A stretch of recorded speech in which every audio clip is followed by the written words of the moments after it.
जायसवाल जी। महाराज जी, यद्यपि आपने ऐसे प्रश्न पढ़ने को मना किया है, बट आपके आगे इनके दैन्य वचन देख के हम पढ़ रहे हैं उसको। श्री सद्गुरुदेव भगवान, आपके चरणों में कोटि कोटि वंदन। महाराज जी, हम YouTube के माध्यम से आपका सत्संग एक वर्ष से सुन रहे हैं। गुरुदेव, मेरे शरीर की पत्नी आपको श्री जी का स्वरूप मानती है। गुरुदेव, श्री जी की कृपा से अधम को भी महीने भर में एक बार धाम आना होता है। और महाराज जी, ये बात जो हम कहने जा रहे हैं कि हम जानते हैं कि आपके धरा से बहुत नीचे की बात है, बट आप जैसे महापुरुष अगर कृपा करेंगे तो ये दुर्गुण भी मेरे से छूट जाएगा। गुरुदेव, मैं राधा नाम जप करता हूँ गुरुदेव, पर मेरे से तम्बाकू की बुरी लत नहीं छूट पा रही। गुरुदेव, मैं आपका बल लेके इसको छोड़ना चाह रहा हूँ। इसके छोड़ने के लिए तुम प्रयास मत करो, पकड़ने के लिए करो।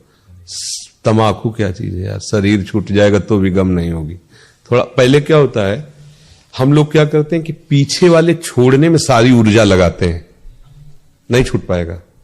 जमाने वाले में पूरी ऊर्जा रखो, पूरा पावर आगे वाले पैर में जो जमाने जा रहे हो उसमें रखो, और उसमें रख गया तो पीछे पूरा उठा दो, आप गिरोगे नहीं। अब आगे को तो तुमने रखा ही नहीं और पीछे वाला उठा दोगे तो धम्म से गिर जाओगे। तम्बाकू को मन, जैसे मन का सारा खेल है, मन को कहो डिब्बा रख लो, तम्बाकू का चूना का रख लो, कह दो अगर तुम कहोगे तो भोजन बंद कर देंगे, यही केवल खाएंगे। तू राधा राधा बोल, बस तू राधा राधा बोल। आप नाम में लगो, प्रभु का यश गाओ, और जब आपका मन बहुत विचलित करे, कई बार खाते हो दिन में? 10 से 15 बार। 10 से 15 बार। एक में आओ, एक शब्द बोलो, कितनी बार पाओगे? 10 बार या 15 बार? 10 बार। 10 बार। अभी तुम 10 बार के 10 बार ही पाओ। हम जैसे कहें तैसे चलो तुम, ठीक है? और तम्बाकू छोड़ने का विचार खत्म कर दो, श्री जी के नाम रूप पकड़ने का विचार रखो, सारी ऊर्जा शक्ति। अब जब आप तम्बाकू मुख में रखे हो तो राधा नाम न छूटे, ये तुम्हें ध्यान। राधा देखो, राधा नाम तम्बाकू के स्वाद को कैसे नष्ट करता है।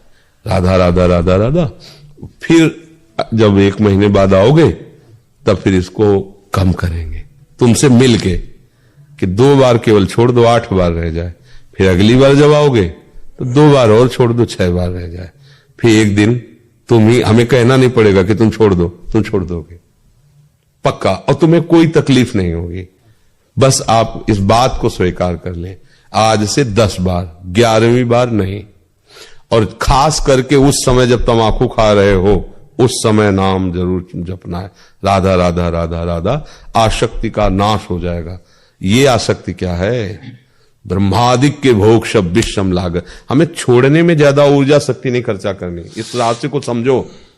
हम दिन भर इसी बात में लड़ते रहते हैं छोड़ने के लिए, तो हमारी जो रही हुई ऊर्जा शक्ति वो तो छोड़ने में चली गई, और कमा पा नहीं रहे, ऊर्जा शक्ति ले नहीं पा रहे। तो क्या है, हम बार बार कसम खाते, फेल हो जाते, फिर हाथ उठा देते कि अब हमसे हो ही नहीं पाएगा। ऐसा ही होता है। हम क्या करें? छोड़ने का तो नाम छोड़ो, पकड़ने का नाम लाओ। अपनी ऊर्जा शक्ति को प्रभु के नाम रूप पकड़ने में लगाओ, और इधर का जब पकड़ाव मिल जाए ना, आराम से, इधर तो आराम से छूट जाएगा, कोई परिश्रम नहीं पड़ेगा।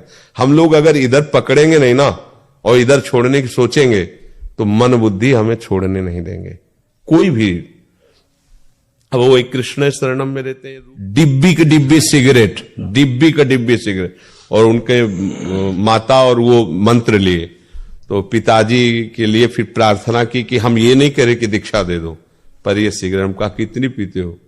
बोले 1-2 डिब्बी तो ऐसे साधारण बात, मतलब उसको क्या कहते हैं, हाँ, मतलब चेंज स्मोकर, हाँ, बार बार पीते रहते ऐसे। तो हमने कहा एक लिमिट में आ जाओ आप, इतनी सिगरेट आप पियो। हम कहते पियो, बड़े राजी हुए, उनका मंत्र तुम्हें जरूर देंगे। उनको मंत्र दिया, ठीक। फिर यही पद्धति लिमिट। फिर 2-3 महीने बाद पूछा, हाँ कितनी सिगरेट रह गई? बोले 3 महीने से बिल्कुल नहीं छुआ। शाबाश। अब वहीं रह रहे, जब जो साष्टांग दंडोत करते, पूरा रज लगाए और भजन मिले, खत्म। और अगर एकदम कहते और सिगरेट, अब कैसे दीक्षा दे सकते तुम सिगरेट पियोगे? अब वो बेचारा वैसे ही टूटा हुआ है, वो अब कैसे चल पाएगा? वो तो अपने को नीच समझ के मार गए कि हम इस लायक ही नहीं, संत जन आराम से चलो। ये मार्ग ऐसा नहीं है, ये मार्ग सबके लिए खुला है, सबके लिए खुला है। हम सबके पिता प्रभु हैं। हमारी कुछ गलतियां ऐसी हैं जो हमको हमारे घर से, घर वालों से अलग किए हुए हैं। हमारे घर प्रभु का धाम, प्रभु हमारे कुछ गलतियां हैं, वो गलतियां ऐसे मिट जाएंगी, पक्का समझो, ऐसे जो हमारे लिए पहाड़ है उनके लिए एक रजकण के बराबर भी नहीं है। हम उनको पकड़ने की कोशिश करें, सब ठीक हो जाएगा, सब ठीक हो जाएगा। बिल्कुल नहीं, घबराना नहीं, आराम से, किसी के आशीर्वाद की जरूरत नहीं, अभ्यास की